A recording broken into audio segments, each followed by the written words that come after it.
Hi everyone, Ryan here, Ion Capital Solutions. Hope you're doing well.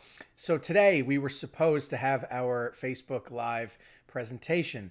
Unfortunately, we learned a valuable lesson live, and that was do not use Facebook's broadcasting system to go live. Instead, use a third-party broadcasting system to plug into Facebook so that we're able to do everything effectively that we wanted to do in the first place. So with that being said, we were unable to go live on Facebook after trying a few times. We did have quite a few people show up, so a humbling day to say the least. But with that being said, we did convert over into a group call on Google Meet. We did record our presentation. And obviously, if you're watching this video, you're about to watch that presentation. So without wasting any more time talking about setup and trial and error, here's a presentation you all logged on to view. Thank you so much for your following us, your viewership, and of course, your interest in Ion. Let's kick things off. Thanks.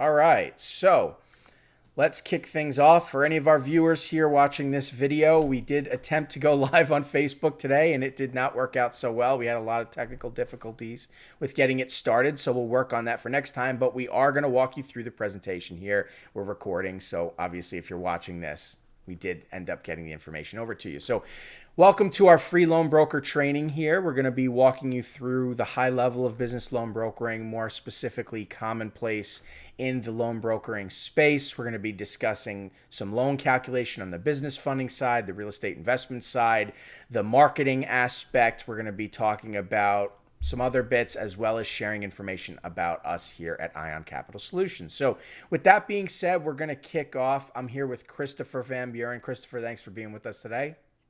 Thank you. Thank you. Terrific, terrific. So I guess with that being said, let's kick things off. Let's dive into the first slide. So what's the best way to get leads? This is a very common question when it comes to business loan brokering, right? Anybody who's either active in the space trying these things or looking to get set up and established for the first time, you're looking what direction to go. So let's review these options, and then we'll let you know what our recommendations are and how we practice here at Ion. So buying business leads is where we'll start in the top left right here, right? Buying business funding leads, right? Dialing for dollars. So you buy some pop crumb leads or whatever from a aged leads company, whether they're 30, 60, 90 days old.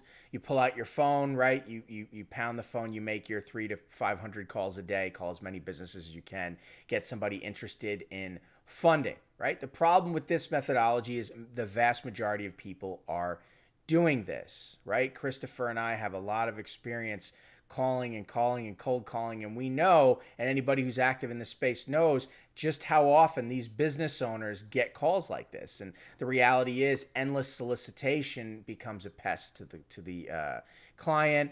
And what happens as well is that this data is actually redistributed and sold to a lot of brokers. So what you end up with is very high contention files, as well as what we call in the business repeat offenders. These are people who frequently borrow money, have likely defaulted or missed payments in the past, have poor credit, and so getting them funded is more and more of a challenge every single time, right? And so that's the issue with buying leads. Do we recommend buying leads and cold calling? Absolutely not. For anybody who's out there cold calling every day, you'll be happy to know there is in fact a better way. So with that being said, let's talk about paid advertising, right? We know what it is to dial for dollars and buy leads and go that direction, but a lot of people want to hop on social media, start thinking about audience building, start thinking about running ads. Lord knows we've done it, running ads on Facebook and LinkedIn and YouTube and Google,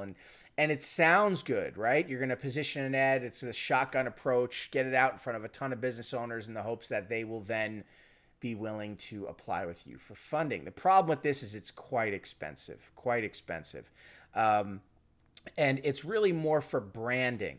You know, you're trying to essentially let people know who you are and consistently run ads. There's usually a trial and error period where it takes anywhere from 6 months to a year to just find the right type of advertising for you, the right type of ad that connects with an audience the right kind of reach and targeting the right audience, a specific audience based on their demo, their geo, whatever it may be, there's trial and error with cost involved. And so anybody starting up a business that's not cash flowing and putting money out the door, understand it's going to be an expensive startup cost. How many of you have actually done just that, right? And set aside $50,000, whatever it is, to waste on building your business through trial and error and trying to make it all work.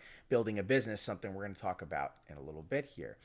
There's posting, right? You could create posts and create a group for yourself or on social media such as Facebook, right? Or even off your main profile and have a lot of friends and then create large posts or join groups, right? If you like funding real estate investors or business owners, you can join a group, create a post, get people to comment with their contact information. You offer funding options. Here's what you can offer, right? Drop your email, your phone number. I'll reach out to you. I'll let you know what we can do for you. And as much as that might sound like a good idea, what you're really doing is providing public information to a ton of brokers just like yourself who are going to solicit to and call those clients. And just because you have interested parties there doesn't necessarily mean that those people are qualified, right? So where sure you may be able to connect with some people like that, using that avenue, probably not the best way to go about it. There's SEO. I think without even diving into that can be quite complicated. You're usually going to have to get an agency involved. They're going to want their fee plus whatever your cost of operation is, again, paid not the right direction.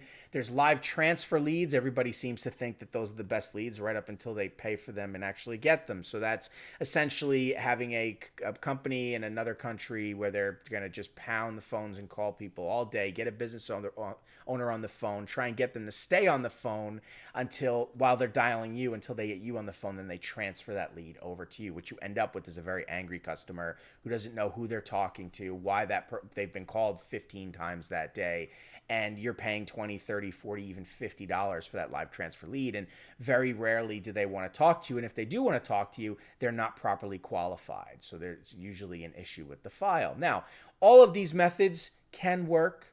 You may find some interest, but they're not reliable. Not reliable. Cold calling can be reliable if you have thousands of dollars every month to spend on leads. You're willing to sit there and make 300 to 500 calls a day or fill a calling center and have people pound the phones all day. You can make that work. But anything short of that, it won't happen. So with that being said, we do things quite differently here at Ion. We use organic multi-platform lead generation. We grow our own leads organically. We're not paying for solutions. We're not running ads. We're not buying leads. We're not cold calling. We're warming up leads organically on social media, but in an unintended way.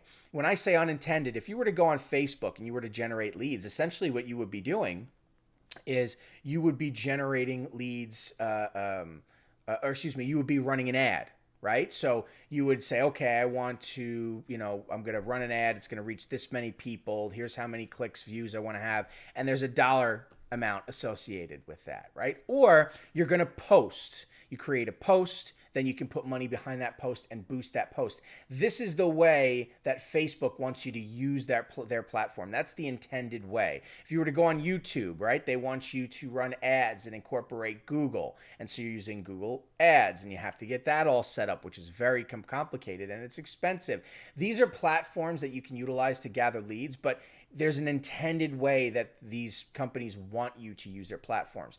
We do not do that. We operate in between the lines organically, and we connect with people in a way where it's a warm conversation. We understand where to go, where these people are congregating, and then we're communicating with them. We know they want our services. So by the time we hop on the phone, they're happy to talk to us. Ever hear the expression like shooting fish in a barrel?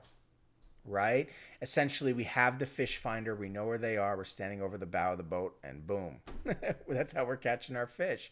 Instead of casting a wide net, right, or trying to figure out the right bait. It's all about a specific workflow and understanding how to actually connect with people. So if you're watching this video and you want to know how we're actually doing this, Obviously, we're not going to share that over at the training video here. If you want to learn more about it, you can schedule a call, learn more about Ion, our programs, and how we do things. But one of the things I will share with you is that we are emailing. We do have email campaigns established and set up. We are using sequences to follow up with our clients automatically. We are using deliverability services to make sure that our emails are actually landing in clients' inboxes. Spam is a serious problem, and it's becoming more strict and stringent every single day. And so understanding how to properly navigate that space and utilize the right tools and how to put together an effective campaign can make all the difference when connecting with people. Now, this is not the only way that we're generating leads. It's multi-platform organic lead generation, but this is just one of those avenues. Christopher, you're quite good with the email sequencing and getting it established. You've run a lot of campaigns. Can you speak a little bit more to this methodology and how it can be helpful to connect with our audience? So, I mean, with emails, I mean, if you think about it, if we open up our email boxes right now, how many of us are receiving messages from companies, products, and services that we have long forgotten about? And literally with the ability to use technology and have these autoresponder programs, what these companies realize is that if I keep on sending you messages, when my message resonates with you, you're likely to open and take action. So the truth is, I don't know necessarily when someone's ready to make a move, but I want to be in a position to be there when they are making a move. And the best way to do that and stay in front of your people and generate the greatest ROI is by constantly sending out your messaging. And not all of it should be marketing specific. It could just be, hey, touching bases, seeing how you're doing. Again, if we know the people behind the email address and realize that these are people, what I'm trying to do is connect with people. And so I'm going to send solicitations about what I do, but I'm also going to try to do things that kind of engage a conversation, give them a reason to talk to me. And email is by far one of the most effective ways of reaching out and meeting the public.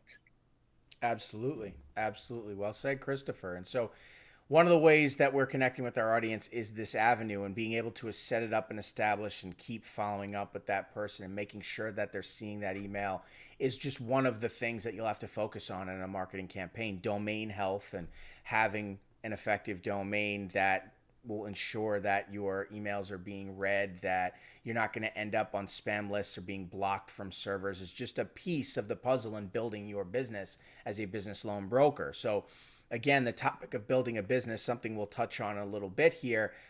It can be a real can of worms if you know you're not familiar with these things. So just a little bit of a window into the future there, and one of the challenges that you can face. But anyway, that'll do it for our marketing part of the presentation. If you'd like to learn more, we can simply you can schedule a call with us. We'll talk about it. We'll let you know how our program works and what we can do to help you learn more about an effective marketing campaign.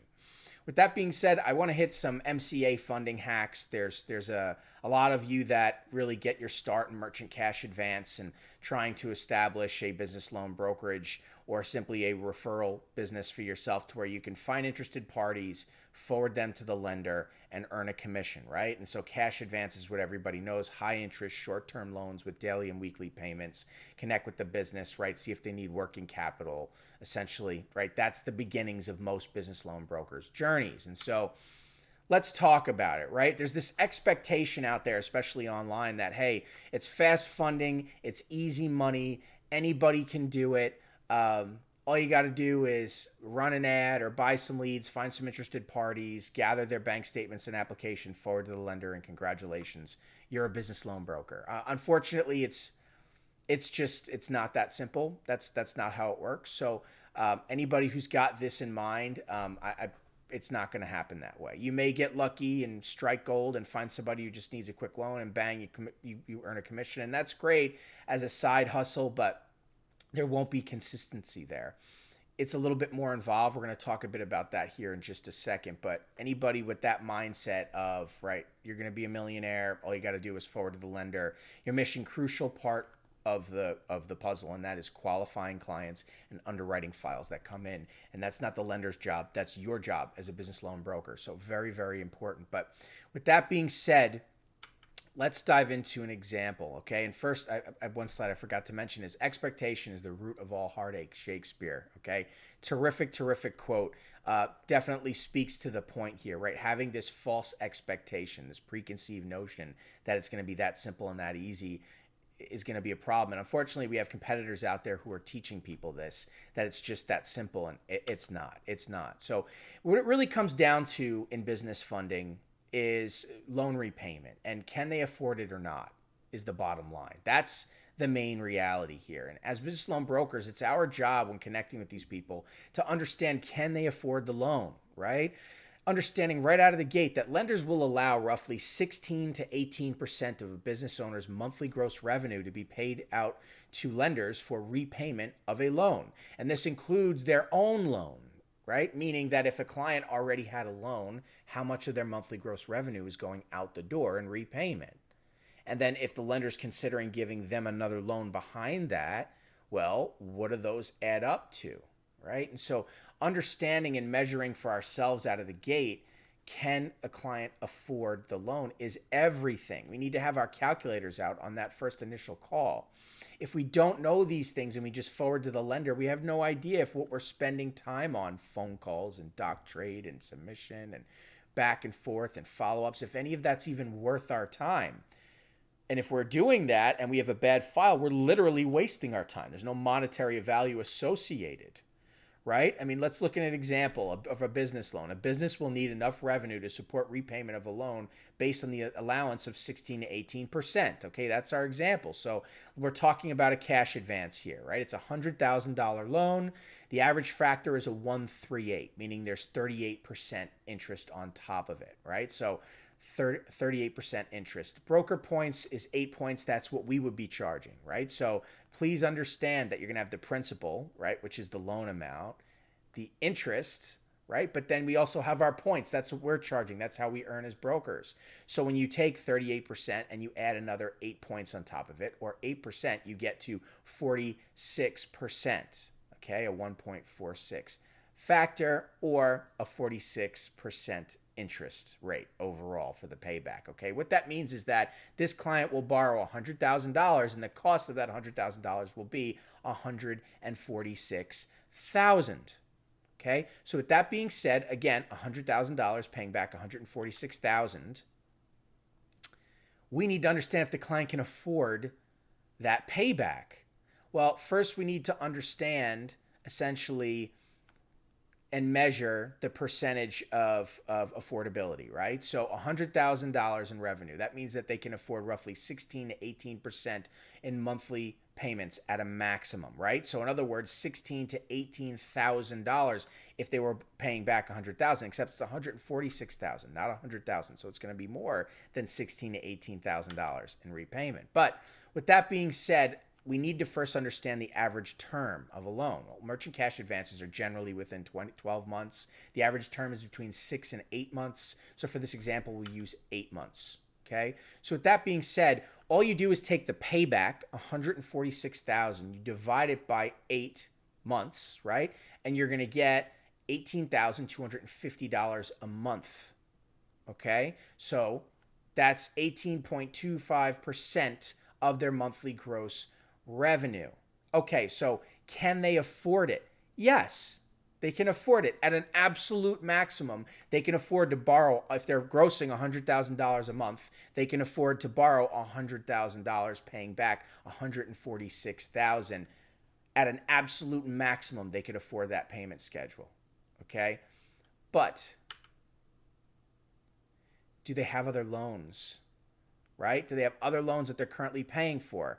At 18% of the maximum, if they already have 8% of their monthly gross revenue being going out the door, paying off other loans, then they only can afford 10% of their monthly gross revenue in repayment. So could they afford the loan in that case? If 8% is already tied up with another loan, nope, they can't. So if a client's asking for that much money, it's your job to tell them you can't afford that much money unless we're going to pay off that existing position and put you in a true first position where they can essentially pay off their other loan and then use the remainder of the funds to fuel their business. So sure, we can give you that money, but you're going to have to use that money to pay off your other loan before you can use the rest for your business, whatever it may be.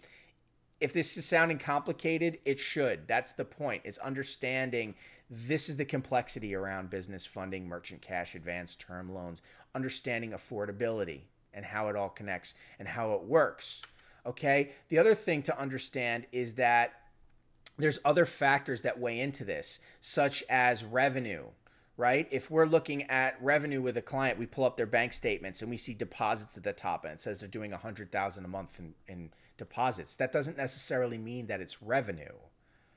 So we need to look at the line items and ascertain for ourselves, how does this actually work? Right? What is revenue? What is a suspicious wire? For instance, if they have a wire from Blue Capital Funding for $25,000, that's not revenue. That's a loan, right? So we know their $100,000 in deposits deduct $25,000 because they don't have $100,000 in revenue. They have $75,000 in revenue. So that's going to affect everything I just showed you there, right? Understanding that is there stability in cash flow, right? Are there excessive negative days, overdraws? That's going to play its part, right? Are there other accounts? You're going to see wires, transfers from other accounts. There's a transfer from account ending in these 4 digits. What is that account? Where is that money coming from? We need to see that account now. Is that actual revenue, or are they just moving money back and forth between accounts trying to make it look like revenue? These are the things that the lender is going to be doing. Their underwriting team is going to be looking at. It's our job as business loan brokers to know how this stuff works so that we can ascertain for ourselves whether or not we have a deal, whether or not they can afford it, whether or not their expectations are realistic. And if we don't set that client straight up front and let them know what's available to them, what's not available to them, we may be shooting ourselves in the foot. We may be putting ourselves in a position of wasting our own time because they'll never agree to the terms. They think they deserve something that they're not going to get. They have unrealistic expectations, so they're going to be upset and bothered, and then we believe that we're doing something wrong or there's something the lender's doing wrong or whatever it is. And reality is you just don't understand how the deal really works. And so it's creating a whole lot of chaos and confusion. Us as business loan brokers, it's our job to be the glue to hold all of this together. Okay, so there's a little bit about business loan brokering, merchant cash advance more specifically, how calculations work, understanding the numbers. If you want to learn more about it, there's a bunch of free trainings on our YouTube channel. And of course, you can schedule a call with us to learn more about how we do that here at Ion. So with that being said, Christopher now is going to walk you through real estate investment funding calculations, how to run an effective call with a client, understanding what questions to ask, how to work the numbers. Real estate investment funding is a very, very lucrative and active loan brokering space. The products are a lot more advantageous to the clients. The interest is far, far lower.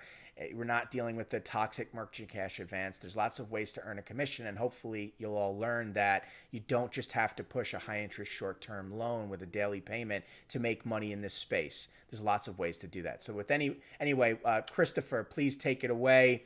We'll start off with the 3 qualifying questions, and then I'll dive into your standard rehab loan calculation slides that you created. All right, thanks. So basically the key to, you'll see within business funding, real estate funding, anytime we're looking at a person requesting cash for any reason, we really want to kind of analyze what they're requesting and make sure it makes sense. So just in business funding, there's a set of questions you want to know, fundability.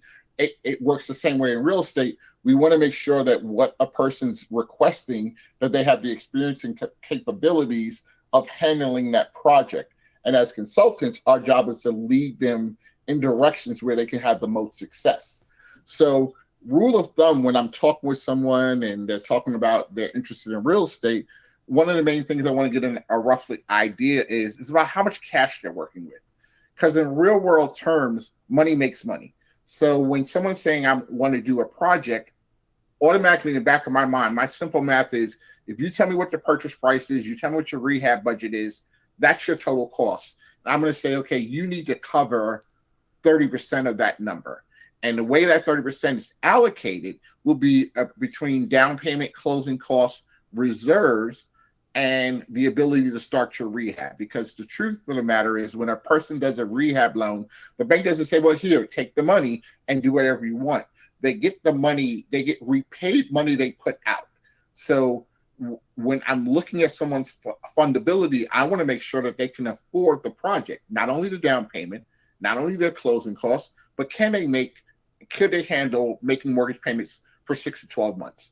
Do they have 10% of their overall budget to start the rehabs? Do they have money to get the contractor going? Those are questions I'm going to find out. And that's why when I look at a deal, when they tell me their numbers, I'm automatically in my mind, boom, 30% of that equals X. So I already have an earmark on what they need beforehand. Second thing we're looking for in this example is what's the experience look like? So within experience, I use the analogy platinum, gold, and silver. The more experienced you are, the more of a proven entity that you know what you're doing, the bank's going to give you more favorable treatment. If you have limited experience, the bank's going to see you as a higher risk, and as a result, charge you accordingly to your risk profile. So experience is a key factor. And when I say experience, I'm looking for what happened in the last 3 years. We're only going back a small window of time. We're not dealing with someone who's had rental properties for 10 years. I need to know what you've done in the last 3 years, because obviously the market has grown, changed, and adapted over the last several years. And that's what I'm using, and that's what I give weight to. And then the final thing, as far as how hungry, and again, we all have a limited amount of time when I'm talking to someone on the phone, are we talking about an active deal right now? Because I realize that I only have so many days and hours in a day like everybody else. If we don't have a deal right now, then my mind, I know to put them in a different bucket. That bucket means let me follow up with them. I don't need to spend as much time. The urgency for them is not as high. So I don't need to give them urgency at that moment. I just got to build rapport and then nurture them. But what I want to find out is, if we have a property right now, then we have a timeline. We have a deadline to meet. And I want to use that deadline when I'm doing my negotiations with them, explaining my funding program to them, that how my funding is going to hit their timeline. And that urgency is my urgency. And we're working in tandem. And I'm also protecting my time, because I'm giving energy to the highest priority thing when it occurs. So that way I'm not burning myself out. All right. And then I think we'll roll right into just kind of effective running a consult. Literally, I find a lot of people look at lead generation. These are not just random data points.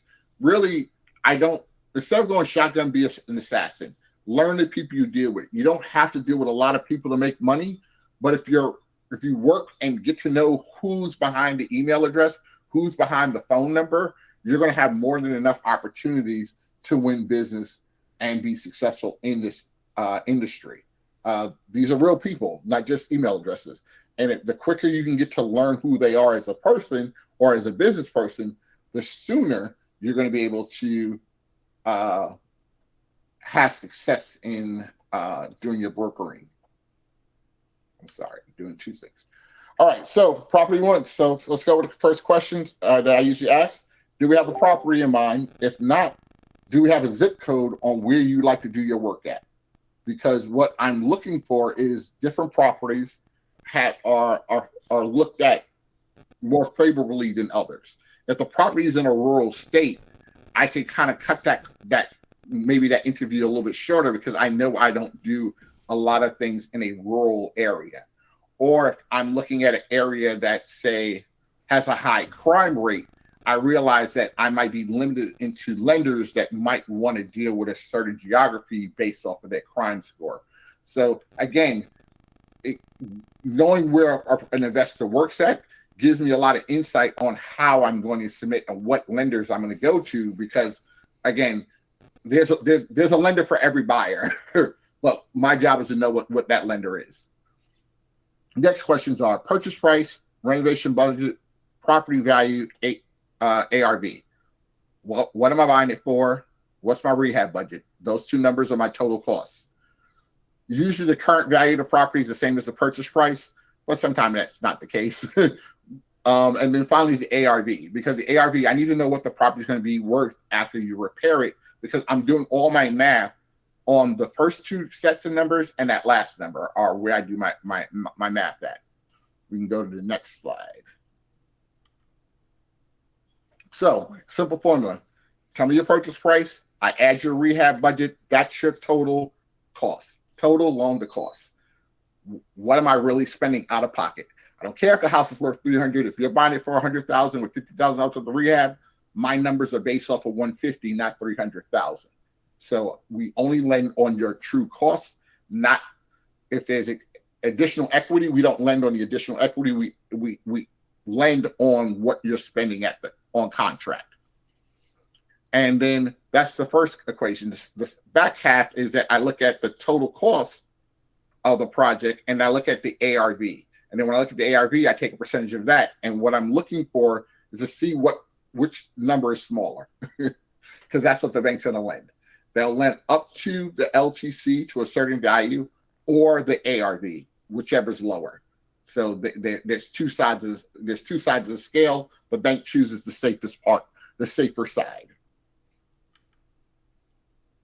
So here's an example of, you can kind of run to. Might want to take a screenshot of this. I'm sure if you join our program, you'll also have access to this. But quite simply, purchase price is $200, rehab is $70, total cost is $270, ARV is $350. So in these calculations, I'm able to use 85% loan to cost or 70% of the LTV.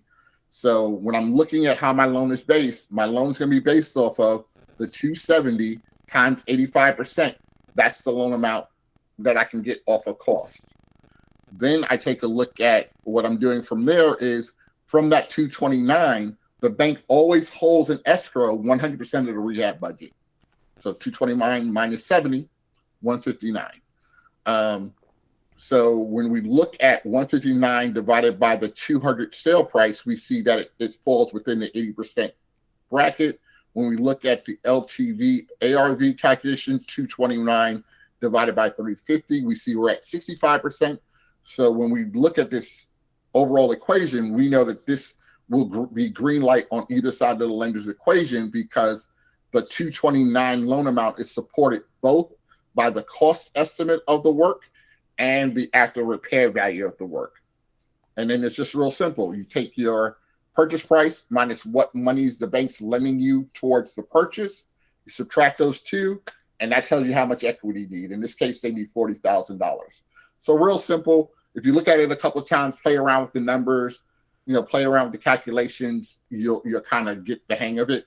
But if you do have questions, when you're part of the team ION, you're paired up with a mentor, and we'll help kind of go over those numbers and get you real comfortable with calculating those figures kind of like in your head. Absolutely. Which is a huge part of being a business loan broker, whether you're looking at business funding or here real estate investment funding. Make no mistake about it. You have got to understand how the numbers work. You don't need to be a mathematician. You just need to know your formulas, understand what makes a deal, breaks a deal. That makes all the difference as a business loan broker. It's not just qualifying a client with questions. It's working the numbers as well. If we don't do those things and we just forward deals to the lender, it's gambling. Might as well take a bag of quarters, go to Vegas, put it in the slot machine, pull the slot, and hope your winning numbers come up. And that's not a business model, right? So with that being said, there's a few other slides here. Christopher, do you want to hit these as well, or can we skip over these? I mean, they're just kind of basic things. FICO score. No matter how we look at it, FICO rules the world. And the better your FICO score is, the better your pricing is. Banks have minimums and minimum requirements. Obviously, if you're on the lower end of a FICO scale, you're going to have a higher rate. So again, when we're talking to people and having these conversations, if they tell me that they have an issue with their number or their number's low, my job right then and there is to kind of let them know, well, because of that, you're going to be in one of the lower tiers. And so you can expect a little bit, you're going to pay a little bit more because of where you're at right now. So even before I give them the true quote, I'm already preparing them in their heart and mind. This is not going to be as cheap as compared to if you had a 700 FICO score. So again, managing the expectations before I go in for the kill. So I'm using everything they tell me to sell them on to sell them a solution or to provide them a solution. I don't really sell, I consult, I give solutions. Then we want to know what your exit strategies are. Are you flipping it? Is this a buy and hold? Is this a refi? Each one of those have different variables, and we want to make sure that you can succeed in your exit strategy, because at the end of the day, we want to make sure that the client has success in finishing their project. And then the cash reserves almost go back to that first question. 30% of whatever the number is usually what I earmark to make sure they have enough liquidity. You can't buy $1 million property with $10,000 is basically what that breaks down to. Yeah, absolutely. And so for any questions regarding this information, as Christopher mentioned before, you have a mentor here at Ion who is responsible for this information, who understands it quite well. Christopher is one of our mentors. So, don't feel like all this knowledge has to be yours right off the bat. And that's really the point we're making here is there's a lot that goes into this and a lot as business loan brokers that we have to be responsible for. You have to choose. Do you want to build a business or do you want to learn the business? Here at Ion, our students are able to, instead of build a business, simply plug in hours, go live into the marketplace week one, and work on deals with real clients earning real commissions while being paired with the mentor and leveraging support out of the gate, so that you don't necessarily need to be the expert to start earning money and accruing knowledge through experience. And that's really the best way to learn, as opposed to putting all that on hold and learning everything first, or trying to build a business and get it to function and then try and learn all this after the fact. Or many people go down that road and become very frustrated. It's why we created our program. We service that need. And so if anybody's watching this video, right, and considers to themselves for a second, well, this is a lot of information. This is new information to me. This seems a bit frustrating or a bit complex or whatever it is. Take a step back and realize Rome wasn't built in a day. Neither Christopher nor myself just woke up one morning and all this knowledge was ours. It took time. You don't need to be a rocket scientist. You just need to commit yourself to it. You need to go through the bumps in the road. You need to learn over time. You'll accrue the knowledge you need. We've both been doing this for a very long time. It's why we're able to speak to these points so articulately and pull from experience, which is why it just flows, right? But with that being said, there is a smarter way to do this, as I just alluded to. You don't need to actually build a business.